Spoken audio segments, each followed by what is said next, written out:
10 years in the making, Avengers: Infinity War is the culmination of all of Marvel's awesome efforts on the big screen, marking the end of many things, and very likely the beginning of even more things. And even though Infinity War is pretty focused on the here and now, rather than the deeper secrets hidden within the pages of Marvel Comics, this movie didn't disappoint true believers. In fact, its many true-to-comics scenes and unexpected callbacks stole the show. Here's a spoiler-filled look at a few of the Easter eggs you may have missed in Avengers: Infinity War. And one more time, in case you missed it, massive spoilers ahead.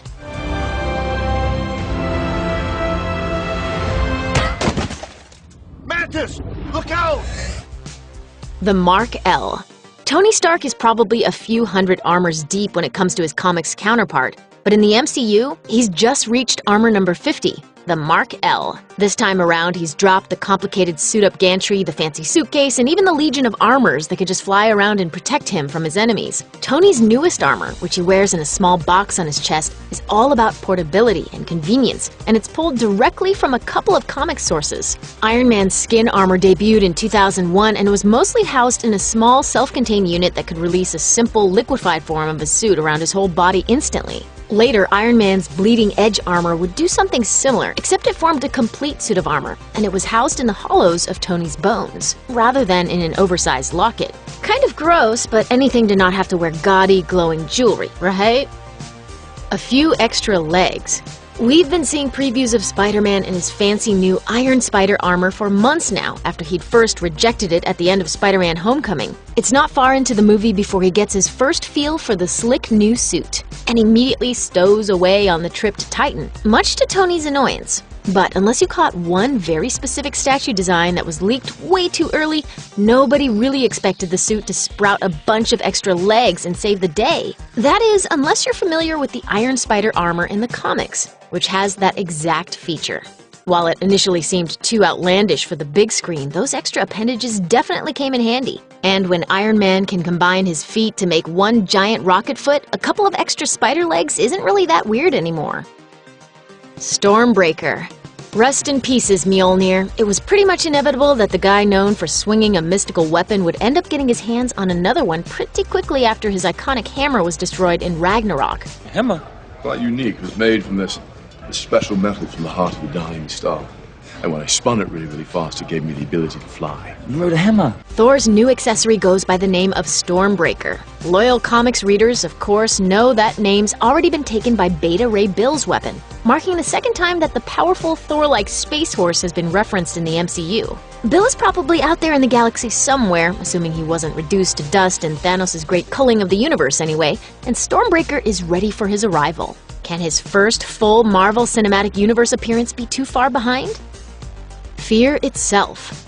Speaking of Asgardian allies, Thor seems to have pals everywhere.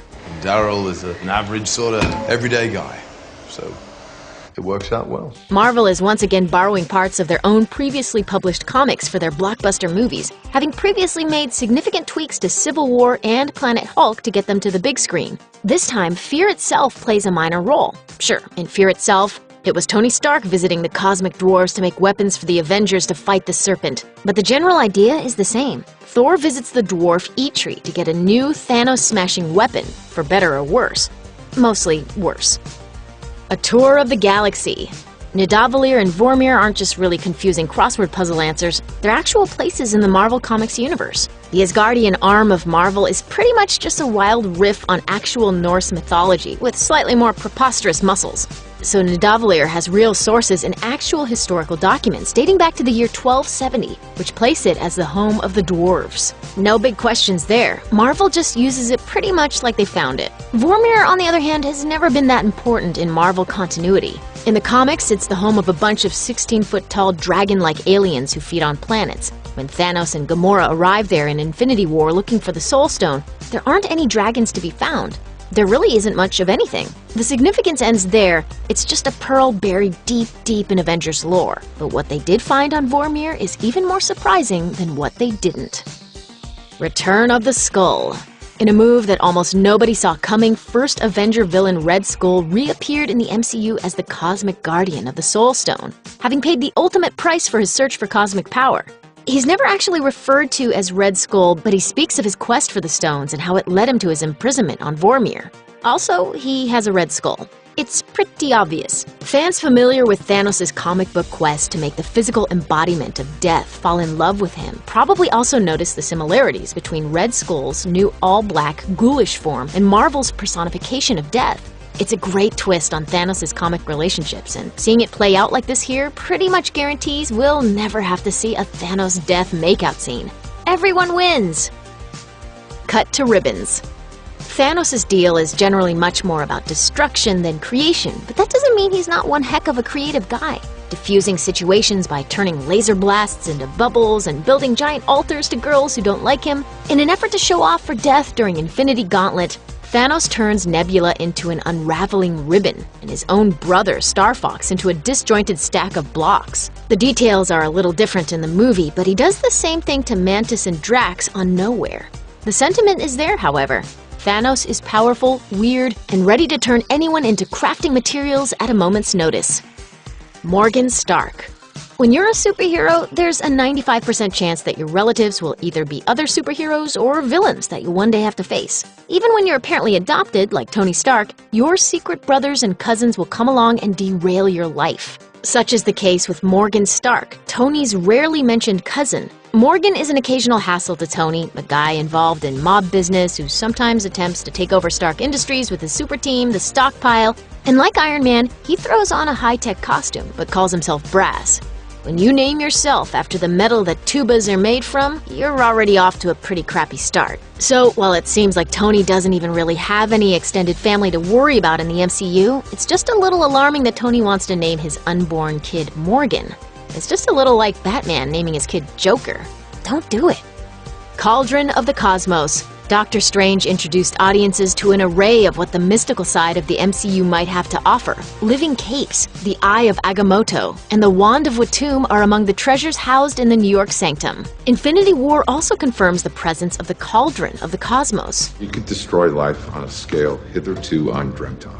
Did you seriously just say hitherto undreamt of? Are you seriously leaning on the cauldron of the cosmos? Is that what that is? The Cauldron is basically Doctor Strange's time TV, allowing him to see into whatever era he wants to muck around in. In Marvel Team-Up number 112, he uses it to check out a scene 20,000 years in the past, so it really doesn't seem to have any limits. Why he keeps it as a decoration in his stairwell is anyone's guess, but he's obviously not happy when Tony Stark uses it to lean on. And while it's not 100% confirmed, those bright red magical ropes that Doctor Strange was using to restrain Thanos on Titan sure looked like the Crimson Bands of Cyttorak, one of Strange's most iconic incantations. Never Nude. Infinity War was directed by the Russo brothers, whose previous credits include directing multiple episodes of the cult hit comedy show Arrested Development. The bros hid one of Arrested Development's iconic vehicles, the stair car, in the airport battle scene in Civil War. They're back again with the Easter eggs, this time dropping one of the show's actual characters into the collector's assemblage of treasures. It's a weirdly complicated reference, but if you check out the collector's cases just as the scene begins, you'll spot a bald blue man in cutoff shorts lounging in the background. Look familiar? You haven't auditioned yet? Oh, no, I'm not in the group yet. No, I'm afraid I just blew myself. It's absolutely ridiculous, but we can see why the collector would want him for his collection. He's one of a kind. Stan the Man. We're still not completely sure if Marvel Comics mastermind Stan Lee is the MCU's mailman, security guard, cosmic watcher, or what. But we do know that in the case of Infinity War, he's a bus driver for a bunch of punk kids. The film gets Stan's cameo out of the way super early, just as Peter Parker's senses get all tingly about the approaching donut of doom. A marvelous ending. Infinity War skips the mid-credits scene pretty much because there's nothing left to say after Thanos does his Thanos thing and turns half of the universe's living creatures into frosted flakes. But in the film's post-credits scene, Nick Fury puts out a last-second SOS to a mysterious person who will definitely have a huge role in the Avengers sequel. It may not be obvious to anyone who isn't up on their superhero iconography, but it's a teaser for the upcoming Captain Marvel movie, scheduled for a 2019 release date. Captain Marvel stars Brie Larson as Carol Danvers, a pilot who gets incredible abilities. We're talking Thor levels of power, or maybe more. No wonder MODOK develops a massive crush on her. Also, can we finally get MODOK in the MCU, please? It is some kind of... That is a very big head. Thanks for watching. Click the looper icon to subscribe to our YouTube channel. Plus, check out all this cool stuff we know you'll love too.